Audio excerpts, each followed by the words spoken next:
It's Tuesday, April 16th. Welcome to Market Foolery. I'm Mac Greer, and joining me in studio, we have Motley Fool analysts Jason Moser and Emily Flippen. Welcome. Howdy. Hey, good morning. How are we feeling? Feeling great. How about you? Right. I'm good. Yeah. I'm feeling good. I'm feeling rested. Walmart fashion is something we're going to talk about. That's so unfair to Walmart, but we are going to talk about it. We are going to talk about something that Walmart's doing in the fashion industry, and we're also going to talk about the future of Hulu, which, Jason, I know you're a big fan of Hulu. Yeah. Things just got a little more interesting there. But we begin with Johnson & Johnson. Shares up around 2% today on stronger than expected quarterly earnings. More than half of J&J's revenue coming from prescription drug sales. Emily, prescription drug sales up by more than 4%. Yeah, it's an exciting day for J&J. And I think a lot of investors and consumers really only know Johnson & Johnson for maybe like Motrin, Tylenol, Neutrogena, but this is an increasingly small part of what Johnson & Johnson is doing. And I think they're realizing that a lot of their growth is going to start coming from their prescription drug sales. So it's interesting because for the most part, Johnson & Johnson has always kind of been this consumer products company in the minds of consumers at least, but increasingly so they're seeing that worldwide the growth opportunity is in pharmaceutical sales, and they've had great experience getting into that so far, despite the fact that there's increasing competition from generics, and that's not just in the US, but across the world. So it'll be interesting to see how they're able to compete as some of these patents let up, and then we see generics start to flood the market. Jason? Yeah, well, I mean, I think we were talking a lot about Johnson & Johnson toward the end of last year. Well, I mean, when that whole talcum powder crisis really erupted. I mean, and it was a legitimate crisis. I mean, anytime you have a product that, I mean, we talk about childhood and things that you remember throughout your life, and Johnson & Johnson's baby powder is kind of like just one of those staples of your household, it seems like. And then you find that perhaps this product has cancer-causing components, which that's obviously not good. And to your point, I mean, it is a consumer products company for most people. I think that's how most people at least recognize Johnson & Johnson. And so to see them diversifying the business, becoming more of a pharmaceuticals company, I think is great. One thing that I'm kind of fascinated by, I've been doing a lot of research into this augmented reality space and trying to find. Hold on. We're talking Johnson & Johnson. I know. And you just used the phrase augmented reality. It seems very odd to say. And baby powder. I did a double take initially when I found this, but I think it's important for investors to know that, I mean, this is the type of company that Johnson & Johnson is becoming. I mean, it is more than just pharmaceuticals and talcum powder. I mean, they have a robotic surgery and medical device division. This is part of the business called Ethicon, and they are acquiring more like robotic surgery companies. And I think whenever we say robotic surgery, immediately people think of the Intuitive Surgical. Right, Intuitive Surgicals of the world. I mean, that's the one company that everybody recognizes. We've recommended it here in our Foolish Universe, and investors have won hugely from it.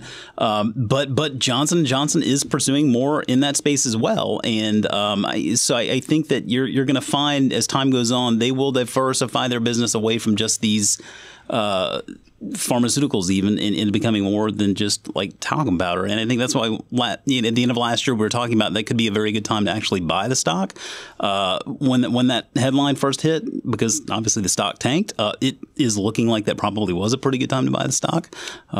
So time will tell, obviously, but it seems like they're at least forward thinking. Well, let me ask you about that, because the company is so diversified. Sounds like becoming even more diversified. Sure. But when you look at the stock, it's lost to the market over the last 1, 3, and 5 year periods. Now, if you go back 20 years or so, it has beaten the market. But when I look at a company like Johnson & Johnson, my question immediately goes to, am I better off just buying an index fund? Because this company is so diversified. So for the long term, better off with J&J or an index fund? I'm a huge believer in index funds, and I actually think when I look at Johnson & Johnson and use the phrase such a diversified company, and that's not to say that it's not diversified, but still 50% of its revenues coming from pharmaceuticals in an area that's increasingly competitive and hard to compete in. That to me says, oh, there's a lot of dependencies there. And then another quarter of that coming from consumer products, which has been steadily declining, also slightly concerned. So, I mean, personally, I would pick an index fund hands down over just buying Johnson & Johnson at this point. Yeah, I mean, I agree. Like, I own shares of an index fund. I don't own shares of Johnson & Johnson. That says a lot. Yeah, well, I'm pretty sure that the index fund actually owns Johnson & Johnson as well. So, yeah, I think that, I mean, it seems like you would want to own this company. I mean, we talk about the name, it seems like all the time. It's something that's existed for all of our lives. But, yeah, I mean, when you look at the actual track record, I mean, that is there. I mean, you can't really get around that. So perhaps there are good times to buy the stock when a crisis hits, but you got to kind of time that. And I don't know that I'm really in the business of doing that. So I think I'm going to agree with Emily there. I'd probably just go with an index fund and relieve myself of any worry. Okay, well, let's talk some Hulu. AT&T unloading their stake in the streaming service Hulu. AT&T selling 9.5%. It's 9.5% stake in Hulu back to Hulu for around $1.4 billion. That values Hulu somewhere in the neighborhood of $15 billion. Now, Jason, I need you to untangle the knot that is Hulu. So here goes. You ready? Yeah. Disney currently has around a 60% stake in Hulu. Comcast, NBC, Universal, 30% stake. And Disney and Comcast together will decide how they want to allocate the shares from the AT&T sale. And this is where it gets interesting. Hulu currently includes some Comcast-owned networks like NBC and Universal, and some AT&T-owned networks like TBS and TNT. And oh yeah, we have the whole Disney Plus streaming service coming out in November. So where does all this leave Hulu? It is a very tangled mess.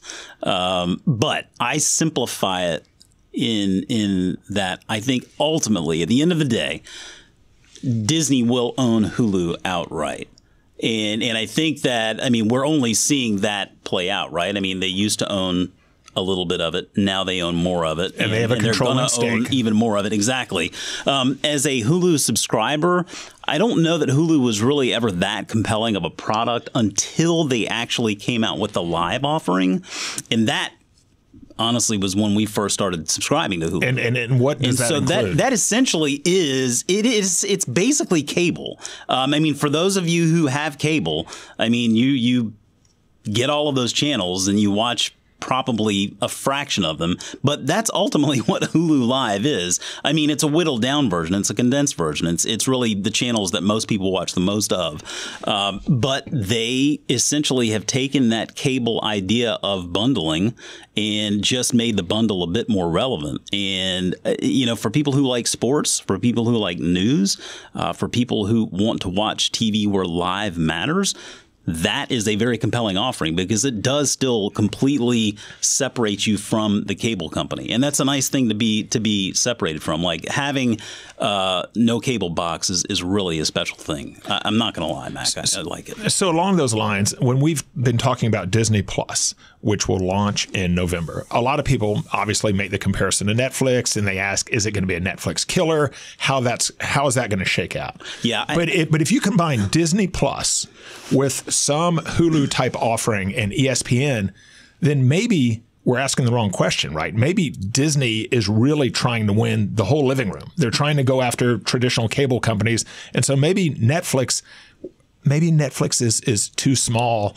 I know that's a funny thing to say, but maybe we're thinking too narrowly by just focusing on Disney versus Netflix. I mean, I think maybe if we have a spot on the investing team, Mac probably needs to join because you are asking the right question there. Thank you. It drives me nuts that the whole narrative of like, oh, is this a Netflix killer is just killing me. Like that's a Jason killer. And I mean, why is that? Well, I mean, listen, this whole over the top movement, I mean, streaming is the way people get their content, right? Now it's not the exception. It's the norm. And Netflix helped drive us there.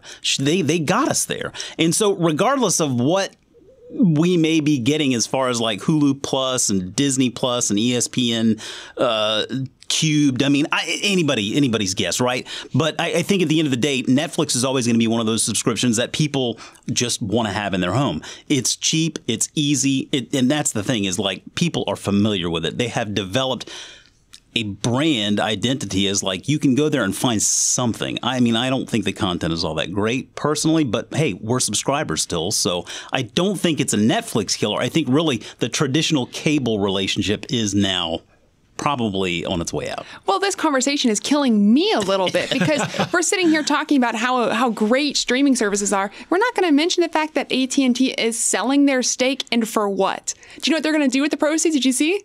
Use it to pay down debt. Oh, nice. How tragic it must be. Why is that? That doesn't AT&T. excite you? That seems fiscally responsible. I mean, they're taking investment from something that is, I mean, well, I don't think anybody is going to say Hulu maybe is as compelling as Netflix or Disney Plus, but it's still a growing area, arguably an area where you're going to get better returns than whatever you're paying on your debt right now. You're going to sell it off and then pay down your debt. I mean, what is AT&T thinking? What is the? I mean, I feel like I'm going to have to look this up right now because I don't know actual AT&T debt load. I've got to imagine it's pretty big. But this is not the way to service it, right? If you're selling off valuable assets for the purposes of serving your debt, that to me says a lot more about the status of AT&T right now than it does Hulu. But let me take the flip side of that, though. If Hulu is going to change, let's say a year from now, 2 years from now, it doesn't have some of this AT&T owned content, it doesn't have some of this NBC owned content, then AT&T, this is the time to get out of your Hulu stake. I guess so, but if you're AT&T, what are you going to do? I mean, do you think they really have anything that is as valuable alone as it was combined with a service like Hulu? Well, I mean, I think that, I mean, like, Emily may think I'm disagreeing with her. I actually totally agree with her on this. Like, to service their debt load from this sale is the analogy of, like, the thimble in the ocean. I mean, like, it is virtually meaningless because just looking it up now on Cap IQ, their total debt stands at around $180 billion. Okay? Just a tad. Yeah, this is going to be utterly meaningless. I mean, it just gets them out of something that is not going to matter to them any which way you look at it. And so with Verizon, with AT&T, these are wireless businesses at the end of the day, right? These are not cable companies anymore. Their cable companies, their cable divisions are eroding. So they're now figuring out ways to distribute the content that they do have ownership of. They were never going to get full ownership of Hulu, so it never mattered to begin with. Disney is a far better company. Disney, this is Disney's forte, right? They own all of this content. AT&T, I think, just recognized that to continue investing in Hulu was just going to be basically writing a check out to Disney on a quarterly basis and not getting anything for it. So yeah, I mean, I don't begrudge them for doing it. But what are they going to do with that money?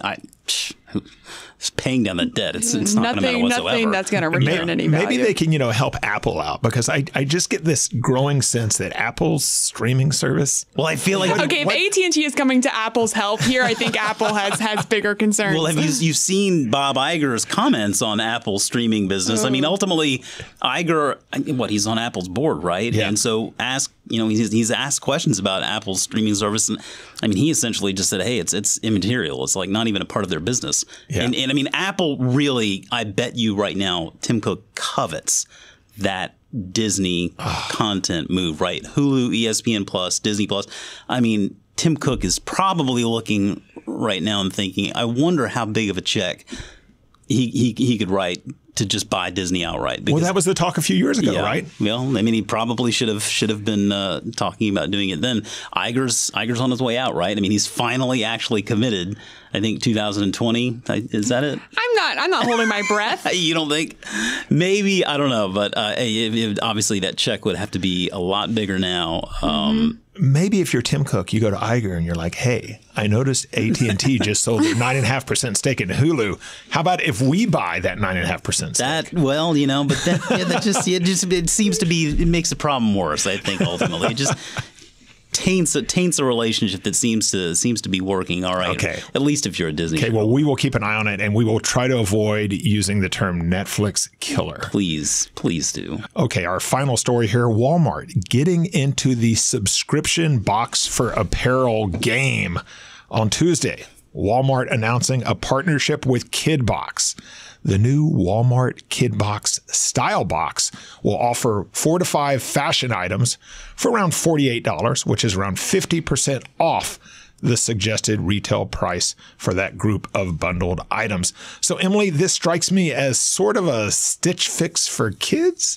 In a lot of ways, it's competing with Stitch Fix for the same audience here, except for it's priced at an arguably lower price point. The business model is a bit different, though. So you either pay $48 and keep all of the box, which contains 4 to 5 items and comes once a season, really. So it's aimed at maybe like back to school season or holiday seasons, or you don't take anything and you get a full refund of your $48. So the business models are different, but it's still buying into this idea of using a box service to buy clothes. And it's interesting because Walmart for a long time now has been trying to build out a strong apparel presence. And they've been losing to companies like Target, for instance, which did an amazing job, not only bringing different brands in, but building out their in-house brands. So Walmart's definitely trying to do this, trying to go a little bit more upscale with their retail clothing.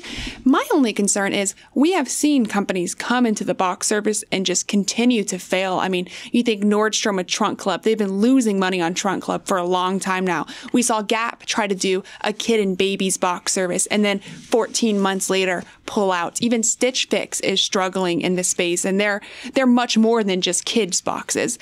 But Walmart has scale, and they're bringing out for a trial run. We'll see how well Kidbox does, but I do think that it's not supposed to be value within itself. I think that it's supposed to be value in the sense of Walmart building out a stronger apparel presence. And this is just one of the many facets. And you mentioned all those different companies trying and failing, or struggling at least. Why is that? I mean, what is it about this idea that has not quite taken? I have many theories. One of my largest theories is that it's more expensive than shopping. And a lot of people who are willing to pay more for their clothes like to have the experience of picking out and trying on the clothes themselves. When they go with the box service, maybe they're not getting exactly what they want. I think there's a subset of people who are willing to continue to pay for them. But for the most part, I expect that they're one-off purchases that people subscribe to for a short period of time and then cancel over the long term when they realize that, hey, I'm just paying X number of dollars a month to get very little value added. A box like Kidbox is not that same model. It's an opt-in rather than an opt-out. So it'll be interesting to see how many people who shop at Walmart are willing to pay $50 for a box of 4 or 5 items when they could probably go to Walmart shelves themselves and buy those clothes cheaper. Yeah, I mean, we talk a lot about, from an investor's perspective, fashion is fleeting, right? That's what makes these investments so difficult, investing in just like pure play fashion companies.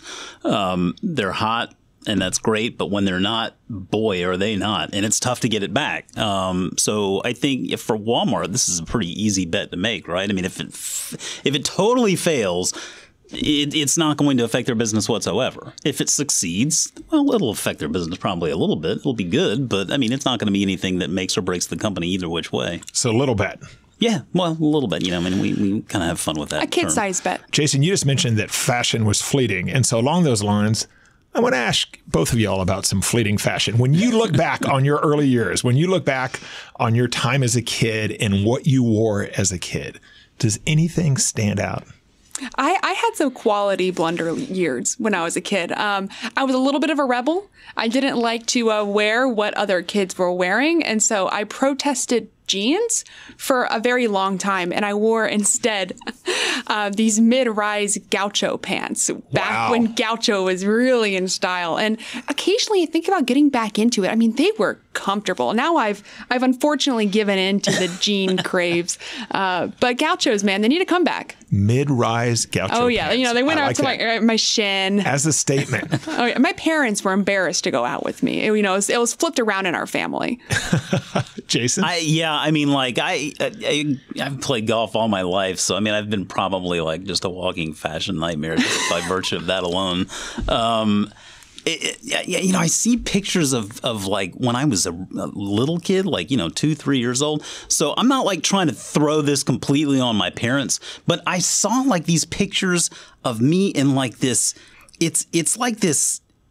It's this sun outfit. Like it's nice. It's this weird sort of Is it a dress or is it a onesie? Is it like, I can't figure out exactly what it is. It sounds comfortable. I will say that. It sounds like something your parents probably got in a Kidbox. Probably. I mean, I'm sure it made their day a lot easier. Just throw them in this and we don't have to worry about anything.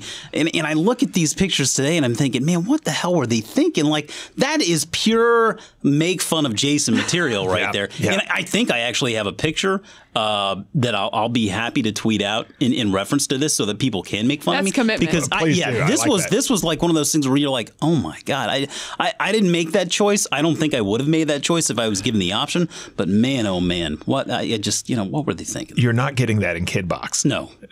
And if you are, then Kidbox really isn't. Oh yeah, that's how we'll determine the value of this to Walmart. Well, for me, I had this combination, and I can't blame my parents for this because I picked this out. But I had green Toughskins that I would wear with like a green silk shirt that had this like scene of the Amazon, and I would tuck it in real tight, and I had like a leather belt with like a Liberty Bell huge belt buckle.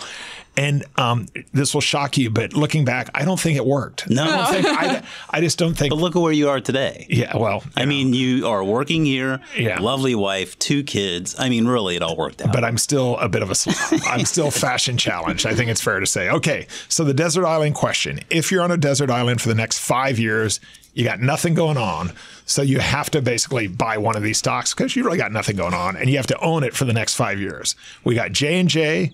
Let's say AT&T, Disney, Comcast, Walmart. Let's throw all those in the mix. What do we like? I'm going to go a little bit out of the box here. I'm going to say Walmart. I think there's a lot of potential for Walmart. It has amazing staying power. I would say Disney, but I think we've been hitting people over the head with Disney a little too much recently. So I'm going to go with Walmart and remind people that this is a really well-run company. They're doing a lot to build out their mobile presence, their delivery presence, their pickup presence. I mean, and retail, obviously apparel is a big part of that value proposition. So I think Walmart it's run smartly, and I think it's going to be here for the long term. Yeah, I'm going to go completely against what I said earlier and go with Johnson & Johnson. But I mean, this is the desert island question, right? I like it. I mean, I guess my logic here is that healthcare is something that is always going to be needed. I mean, whether it's consumer-facing, pharmaceuticals, robotic surgery, I mean, you do have to admire the market itself, and it does seem like they are forward-thinking in the investments that they're making. So maybe I'll give J&J a shot. Well, Jason, Emily, thanks for joining me. Thanks. MarketFoolery will be back on Monday. We're taking a few days off here. The market is closed on Friday for Good Friday. But if you get a chance, check out some of our other Motley Fool podcasts at podcast.fool.com. We've got Rule Breaker Investing with David Gardner. We've got Motley Fool Answers with Motley Fool retirement expert Robert Brokamp and Allison Southwick. We've got a little show called Industry Focus. A guy named Jason Moser hosts I host that sometimes. One of them. Yeah, and tell me about that a little. What am I getting there? Well, I mean, the nice thing about Industry Focus is that we're focusing on industries, and really that's what it's all about. It's about getting the industry and putting the focus in the industry. My mind is blown. Yeah, I know. It's a lot of fun, I must say. I mean, Monday is the financial show, Tuesday consumer goods, Wednesday healthcare, Thursday energy, Friday tech. So you're getting a little bit of a lot of good stuff week in and week out. And sounds very focused. It is. We've got a lot of focus. Okay. And we've, of course, got our weekly flagship podcast, Motley Fool Money. So please check those out, podcast.fool.com. As always, people on the show may have interest in the stocks they talk about, and the Motley Fool may have formal recommendations for or against. So don't buy or sell stocks based solely on what you hear. That's it for this edition of Market Foolery. The show is mixed by Dan Boyd. I'm Mac Greer. Thanks for listening, and we will see you on Monday.